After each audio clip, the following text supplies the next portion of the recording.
মানুষ আপনাকে কষ্ট দিচ্ছে, তাকিয়ে আছেন আল্লাহ। নিয়ামত, তাকিয়ে আছেন আল্লাহ। এবার আপনার সেই মানুষের দেওয়া কষ্ট তিল তিল তিল তিল করে আস্তে আস্তে সহ্য ক্ষমতার বাইরে চলে যাচ্ছে। আপনার রব তাকিয়ে আছে। শনিবার, রবিবার, সোমবার, মঙ্গলবার, বুধ হয়ে বৃহস্পতি হয়ে আবার শুক্রবার, সপ্তাহ চলে যাচ্ছে, মাস হয়ে যাচ্ছে। আপনি শুধু রবের দিকে তাকায় সবর করে আছেন। রবের যেই দিন ইচ্ছা হবে, রব ফেরেশতাকে বলবে, কিরে আমার বান্দাকে মাসের পর মাস, বছরের পর বছর কষ্ট দিচ্ছে, সেইভাবে ধৈর্য ধরে সহ্য করে আছে কেন? ফেরেশতা বলবে, আল্লাহ তোমার হুকুমের অপেক্ষায় বসে আছে, তোমার হুকুমের অপেক্ষায় বসে আছে। সে তোমাকে সন্তুষ্টি করার জন্য মুখ থাকার পরও গালির পরিবর্তে গালি দিচ্ছে না। আল্লাহ সে তোমাকে রাজি করার জন্য মারের পরিবর্তে মার দিচ্ছে না।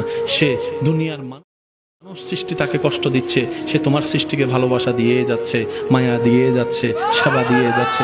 রব্বুল আলামিন বলবে, আমার বান্দা আমার হুকুমের অপেক্ষায় বসে আছে, আমার বান্দা আমার সন্তুষ্টির অপেক্ষায় বসে আছে। এত কষ্ট সহ্য করছে, বুক ফেটে যাচ্ছে, চোখের পানি পড়ছে, তারপরও সে ধৈর্য ধরে আছে।